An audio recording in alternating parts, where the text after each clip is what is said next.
righty. Hopefully, we're all doing good. Let me just take a moment to check my audio here, see how it sounds. Hopefully, it sounds halfway decent.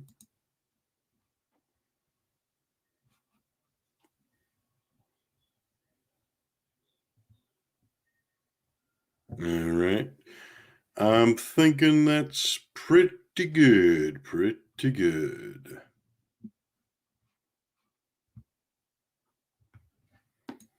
All righty. So let's just get on into it here. Let me put up the banner. King Kong versus Tarzan. Alrighty, we're in chapter 12 today.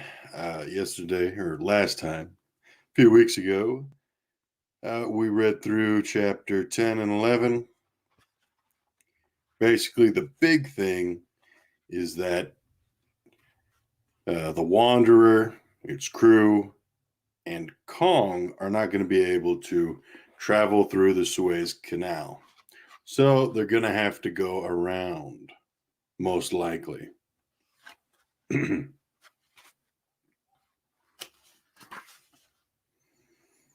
Yeah, I think that is pretty much it. And yeah, we're gonna go and read chapter 12 and 13. Figured out how to read it. Get to this a little earlier so that I don't forget about it at the end of the day. Chapter 12. The next morning, Carl Denham showed up at mess in an amiable mood.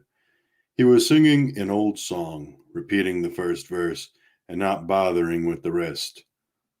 Oh, the monkeys have no tails in Zamboanga.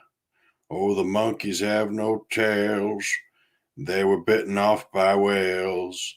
Oh, the monkeys have no tails in Zamboanga. Lumpy was slinging hash and eggs, and noticing this performance, sidled over to Jack Driscoll, who was eating at a nook table alone in one corner. Who turned his crank on? He wanted to know. Beg pardon? Driscoll asked. The cook made a circular motion with one hand and said, You know how they used to fire up the old jalopies with the hand crank? He looks like he got that exact treatment. He does at that, Driscoll said slowly. Picking up his tray, he brought it over to Denham and asked, Mind if I join you? The filmmaker grimaced wryly. Why not? The food isn't so hot, so maybe the company will make up for it. I heard that, scolded Lumpy. And just for that, the next time I serve you, you'll get leftovers and like it. Denham laughed it off. So Driscoll asked, You're in a jovial mood this morning. I try to be in a good mood every third or fourth morning. It breaks up the monotony of life.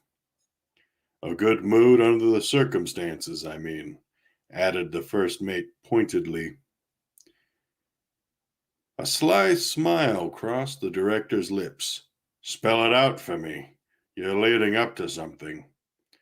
We've just lost a month. That's one way to look at it, but I slept on it.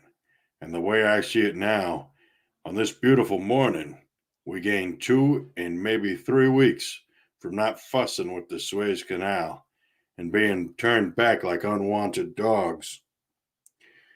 Driscoll shook his head humorously. You're an optimist, Denham. I'll give you that. A cockeyed optimist, and don't you forget it, said Denham, shaking his fork in the first mate's face. You think I make my living shooting movies all around the world by letting life get me down?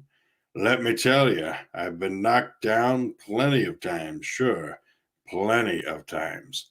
But I always get up and fight back.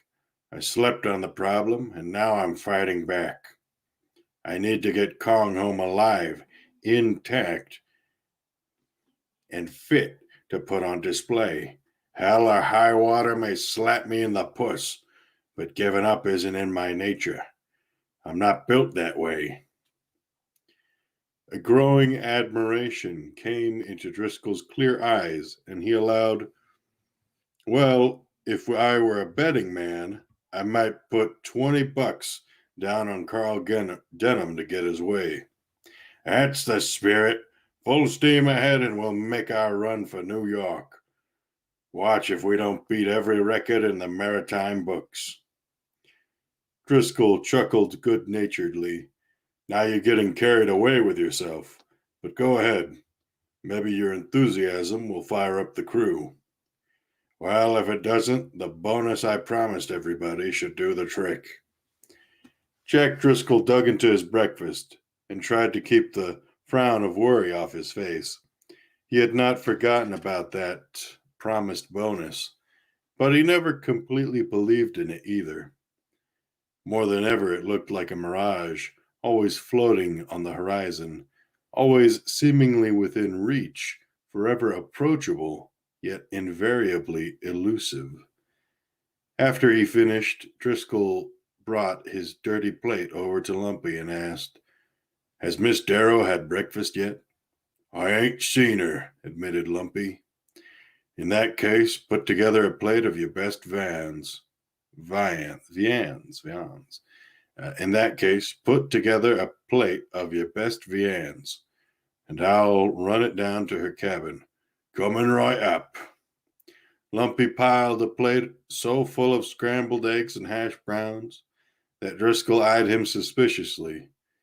"Did you make too much victuals this morning, or are you just trying to fatten her up?" Lumpy shrugged. She hasn't been eating much lately. You should encourage her." "I think I'll do exactly that, Lumpy. Thanks."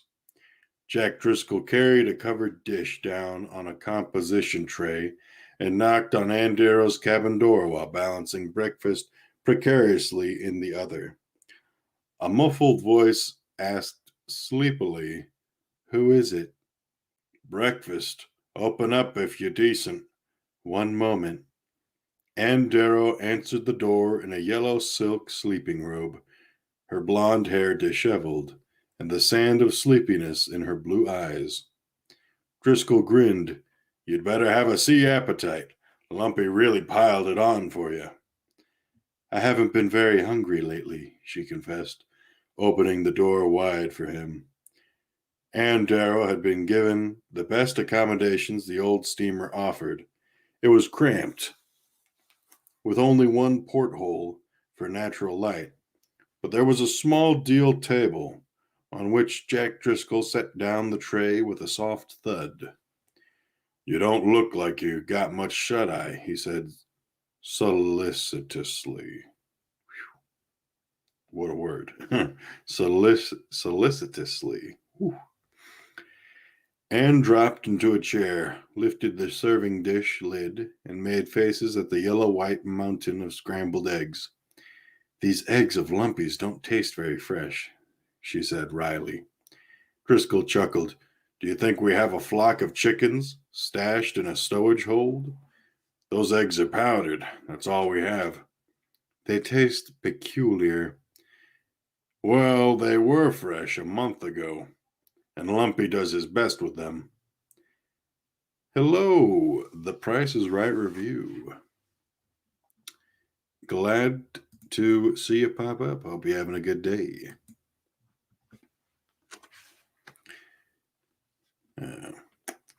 Why do they call him that, by the way? Lumpy, I mean. Driscoll let out a belly laugh. "No one told you that story? It's because of his mashed potatoes. They always have the mumps and the lumps. That's why they call him Lumpy." Anne toyed with her eggs, put a gob in her mouth, and rolled it around before chewing. Her expression indicated she did not care much for what her tongue encountered, so she swallowed without the formality of chewing. Oh, yeah, no doubt. This would be very fun. Be a very nice movie to watch.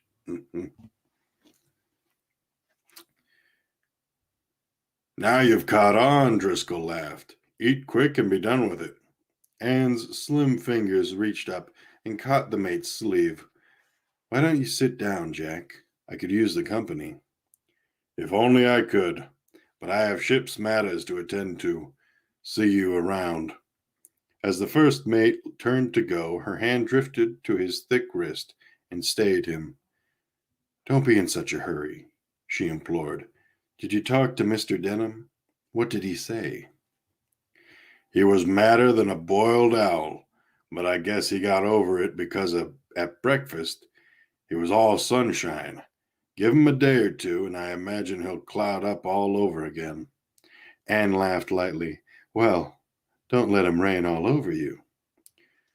Driscoll grinned good-naturedly. Don't fret, I won't. Now listen, I want you to keep to your cabin. We're probably going to start feeding Kong solid food today.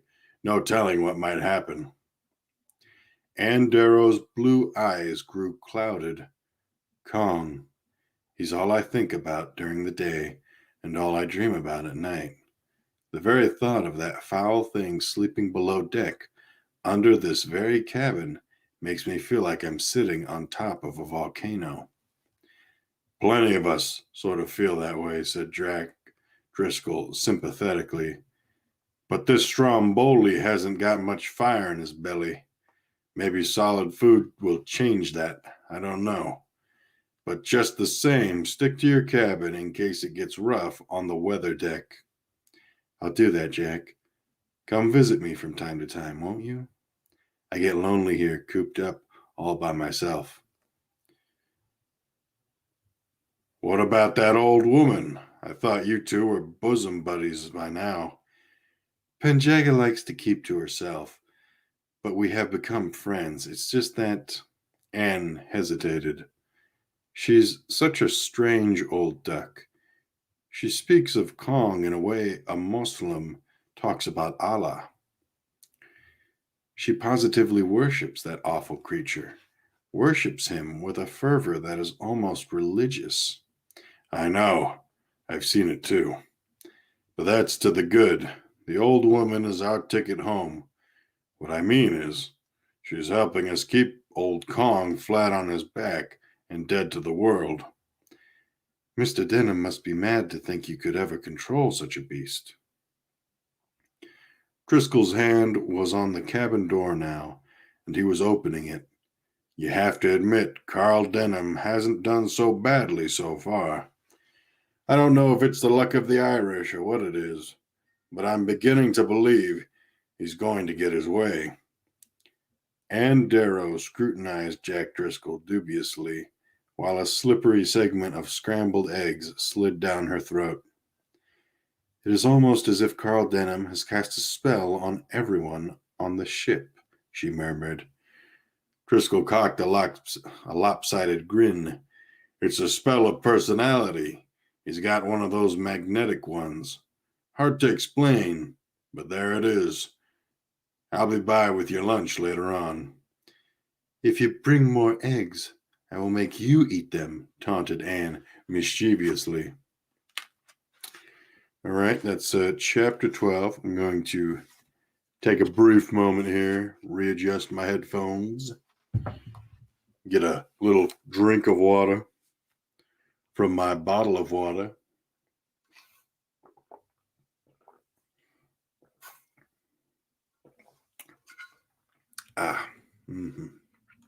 Yeah, last time I was reading this, I was talking with It's a Trap Productions, and how we were talking a little bit and how it would have been cool if the 2005 Peter Jackson's King Kong had a little movie tie-in, or they did a little like crossover where it was that with the recent Tarzan movie from like 2016, recent quote unquote, The Legend of Tarzan. That was honestly not a terrible movie. It was not mind blowing. It was not, groundbreaking, but I think it would have meshed pretty nicely with Peter Jackson's King Kong. But yeah. Let me just take a moment here to check on something. Hmm. Alrighty. I think everything is all set. Let's continue. Let's finish up this little reading with chapter 13. I gotta say, it's very merciful, this book. Each chapter is like probably 5-6 pages long. Of course, that does mean that there are a lot of chapters. A lot of chapters in this thing. It's like 87. 87. That's not too bad, I guess. But anyways, let's get into chapter 13. Chapter 13. And let me just do one little thing here. Audio. Just half that. Yeah, put that at 35. Alrighty. I'm thinking that's a little better. Maybe. I don't know. Let me put it up to 40. Yeah, just to be safe. Yeah. Think that's pretty decent. Alrighty. Chapter 13. Kong slumbered. His tangled fur was matted with sweat, and the odor arising from his disheveled bulk was growing foul. Panjaga the storyteller walked in a stately circle around the immense anthropoid, singing in a low, quavering voice. She might have been intoning a funeral dirge, for her words were not in English, but couched in the language of her vanished people, who were unknown to the civilized world. 6 times she circled the recumbent form, her narrow eyes darting quickly over the mountain of withered meat and damp fur, her pulsing throat never ceasing this morose song. Only one word could be understood. It was a word repeated often. Kong. Dana Miquelon Kong. Dana Miquelon Kong. Dobaris Kong. On the 6th and final circuit, the old woman laid her incense burner aside. It rested atop the wooden crate on which Carl Denham had sat the previous night, smoking faintly, its aroma alternately pungent and repellent. Down the steel companionway steps tramped heavy feet. Panjaga did not turn toward the sound. She continued to study Kong. Reaching the bottom of the steps, Jack Driscoll announced himself. "It's me, Driscoll." "I know it is you, Driscoll." She never called him Jack. She hardly ever addressed any of the crew by their names. It was as if such formalities were beneath her, that white people were anathema to her. For some reason, she gave the first mate the courtesy of addressing him by name. "How old's Kong?" "Great Kong still breathes, but the heat and the lack of air of his metal chamber are sapping him of his vitality." Frowning, Driscoll strode over and gave the recumbent form careful study. He fell to examining the thick soles on Kong's broad feet. The leathery pads showed signs of cracking, but he discerned no seepage of blood. Next, he felt of the bristled hair, and his palm came away moist. "He's drenched," he observed. Panjaga's thin lips grew firmly disapproving. "The sweat is pouring out of him. It is not a good sign." Removing his peaked cap, Driscoll smoothed his hair, then wiped his perspiring forehead with a handkerchief. "I can see why. Maybe we will open the top hatch covers, let some fresh air in." "Strong sunlight might awaken him," Panjaga warned. "Thought you had him sedated." "His brain sleeps, but his body is awake." She looked up at him questioningly, dark eyes sharp as those of a bird's. Do you understand the difference? Driscoll replaced his cap and said, I suppose I do. His heart still beats, and his lungs work normally. Blood is coursing through his veins just like it's supposed to. Penjaga nodded sagely. The heat is bringing all the juice out of his muscles. His brain is asleep, but his stomach craves something more than green bamboo juice. We will have to feed him solid food very soon. If you say so. Driscoll studied the monster's profile, noting that the nostrils twitched occasionally. He scowled. What do you suppose the big brute is dreaming about? Food? No, the storyteller said flatly. Home. Kong dreams of home. Kong yearns for his ancestors, who are no more. Driscoll looked down at the old woman and asked shortly, What about your people? That is no concern of yours, she snapped. Kong is my concern. Only Kong. There will never be another Kong. After us, there will be no more like us. Driscoll's windy gaze turned speculative. Is that why you came along? You know why I came along, Driscoll. Yeah, I guess I do at that. What do you propose feeding him to start with? Have the one who cooks prepare a mash of bananas. We will start with bananas. What'll we wash it down with? Coconut milk. Have the hairless man prepare 2 buckets of coconut milk. Tell him to take care to crack open the shells and gouge out the white coconut meat. Dry it in the sun. It will be useful later. Driscoll grinned. You want him to make copra, eh? This old tub has hauled loads of copra from Fiji to Madagascar. Don't have a lot of deck space for that purpose, but I'll see what we can do. Penjaga added, after one day of this. Oh, sorry. Penjaga added, after one day of this, we will try fish. Fish? Whole fish. Remove any fins or spines. We will push the fish down his throat, for they should slide without trouble. Driscoll nodded. I'll set a couple of boys to fishing. We'll see what they catch. The old woman went to one leg of the great beast and examined the steel shackle around its hairy ankle.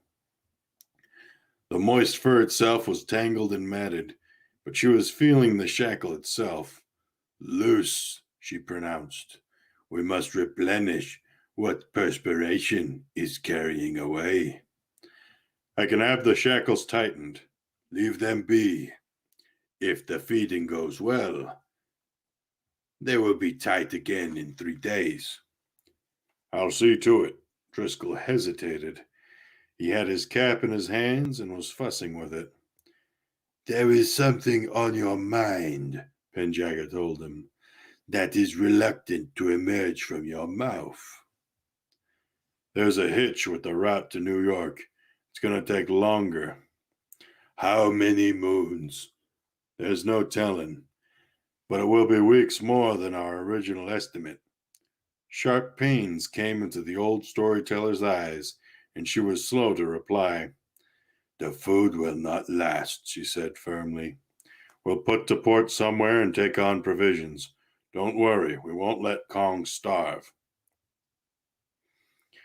Penjaga made a distasteful face, her withered lips pursing. Oh, well, what do we got here? We have a new person in my chat, but a familiar face nonetheless. We have Dad Man Walking. What a great voice for reading. Well, thank you, man. That's real nice of you to say. Really appreciate you popping in here, man. Oh yeah, this as the thumbnail says, this is King Kong versus Tarzan by Will Murray. Very great book. I'm on basically, I've almost read 100 pages so far. But yeah, sit back, relax. Hopefully, you get to, a nice little sample of what I think is a very nice book so far. But let's continue here. Panjaga made a distasteful face, her withered lips pursing. You are starving him now. Holding him in a state of deprivation will keep Kong docile. Feeding him will only stoke the fire that burns deep within him. That is your choice, Driscoll, to bank the fires or to feed them. If you do the first thing, Kong sleeps balanced between this world and the next. If you do the second thing, his awesome power will return and no chains may hold him for very long. Stubbornly, Jack Driscoll cocked his cap higher on his head and growled, I hear what you say. I guess you're unofficial supercargo on this run. It's your job to help us do the balancing act of keeping the old boy from tipping in one direction or the other. You ask the impossible, snapped Penjaga. A voice hollered down from above. Did somebody say my middle name? The rattle of heavy feet on the companion stairs announced the arrival of Carl Denham, who was grinning from ear to ear. Driscoll declared, I was just telling Panjaga here that we need to keep Kong from getting too fat or too lean. Otherwise, he will shrink out of the shackles or burst them apart. The showman stepped off the lower steps, sized up Kong's situation at a glance, and said flatly, We've been performing the impossible ever since we brought Kong to his knees. Who's to say we can't keep it up? Driscoll inclined his head toward the wooden crate and said, Last I checked, we have only 4 gas bombs left. It'll be enough to put him down if he gets out of control, but once we play those cards, we have nothing else up our sleeves. Carl Denham seemed not to hear those words. He was feeling through the damp fur of Kong's right arm and encountering the sharpness of tangible bone where before he had felt powerful muscle. Is he losing weight? He is, admitted Driscoll. He's parched and perspiring to beat the band. The old woman wants to start feeding him solid food before he wastes away. Well, she gets my vote. I need Kong hale and hearty for when I put him on display. Turning to the old woman, he exhorted, Better fatten him up. He's got to look impressive for the public. Panjaga said nothing, but her dark eyes bored into those of the stocky showman. Driscoll interjected, She's afraid if he gets too strong, he's liable to burst loose. Damned if we do, and twice damned if we don't, huh? Mused Denham. That's about the size of it. The filmmaker's broad face gathered in serious lines. We'll take it day by day. Yeah, that's what we'll do, day by day. The shackles can be tightened or loosened as needed. We'll just keep a close eye on them. Yes, sir, said Driscoll. Now I've got to get about the business of ordering up old Kong some fresh chow. Patting his midriff, Denham grunted, Just don't feed him any of Lumpy's eggs. They're sure hard on a man's stomach. No telling what they'll do to an ape's belly.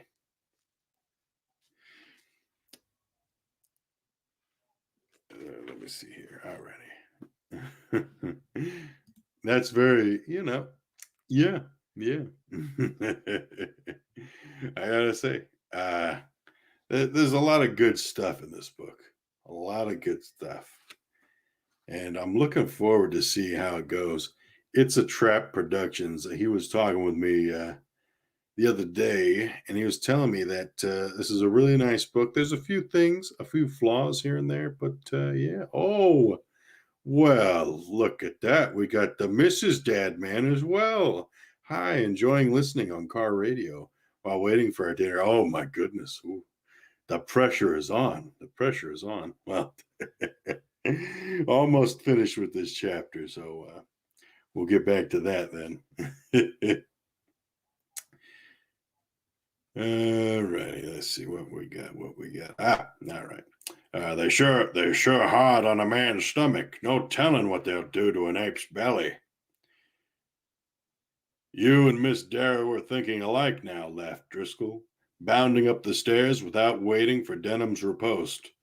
Carl Denham tore his eyes off Kong and faced Panjaga, remarking, I guess we'll have to keep old Kong company while his grub is being prepared.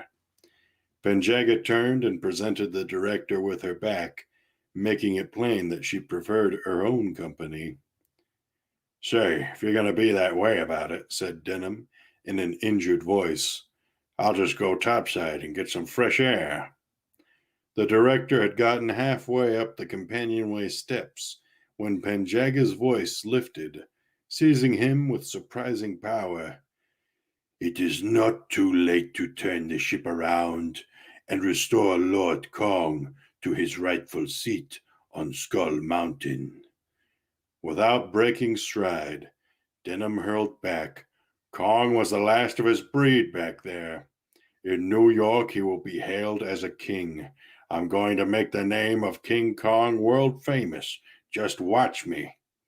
The door banged shut, cutting off the sunlight and throwing the hold into gloom. You think you are mightier than Kong, muttered Panjaga under her breath. Kong will crush you, and you do not suspect this at all. And that is the end of chapter 13. End of chapter 13 of King Kong versus Tarzan. Now, something I really enjoy about this book, since it's set, obviously, it's got that whole Pacific theme to it, just by virtue of traveling in a boat and doing all this maritime stuff. But earlier, when they're talking about how to feed King Kong, at least solid foods, Panjaga says, all right, get some mashed bananas. We'll use that first, then get some fish. And then she also talks about coconut, to which Jack Driscoll remarks, let me see here. What does he say? Okay. Driscoll grinned. You want him to make copra? This old tub has hauled loads of copra from Fiji to Madagascar. Don't have a lot of deck space for that purpose, but I'll see what we can do. So he references copra. Copra. Now this, let me just pull this up for you guys. Copra. So for a time, I lived down in the South Pacific for roughly 2 years. On an island country called Vanuatu. Vanuatu, Vanuatu. So let me share the screen here. This is some pretty fun stuff. Earlier in the book, they talked about coconut crabs, which was honestly just made me so happy to hear that, because that was another thing that I encountered when I lived in Vanuatu. So, we got our good old friend Google pulling up here. Copra is a noun, dried coconut kernels from which oil is obtained. So, I think it's a pretty interesting process. The process of doing copra, drying coconuts. Obviously, there's a couple different steps. First things first, you get the coconuts off the tree. Then you split the coconuts. Then you shell out the flesh, all the meat of the coconut. And let's try and get a good picture here. So there's a couple different ways you can dry the meat. You can dry it in the sun, which I think that's mostly what's here in this picture, but I think they might also have an oven or, a big fire pit for that. But one of the ways is doing it in the sun. Another way is doing it over a large Uh, fire, smoking fire. There's not very many pictures of that though, at least on uh, here on Google. But here we got a picture of a copra processing plant. So you just huge piles of this stuff. You get all this dried coconut, and then you take it to a press or you mash it up and squeeze it to get coconut oil. So it's pretty interesting. In Vanuatu, you had a lot of coconut plantations, just acres and acres of coconut palms, coconut trees. So, over the weeks and months, you get huge piles of coconuts. You get your people to come out, crack the coconuts, break them open. You have your other people shell out all of the coconut meat, throw it in sacks, take it to your place where you're going to be drying them. Usually it's like a relatively large shack-like building. And then you get those things dried. You put them back in the big old sacks, bring them to the the copra processing plant. They pay you by the pound. And it's pretty interesting stuff. At least in Vanuatu, they also used copra in the manufacture of soaps, coconut soap, which is really actually is pretty basic. It wasn't like fragrant stuff. Let me just see. Cocoa nut soap bar. Here we go. Let's see here. Yeah, here we go. It's big old bars of coconut soap. Oh man, that I'm not gonna lie.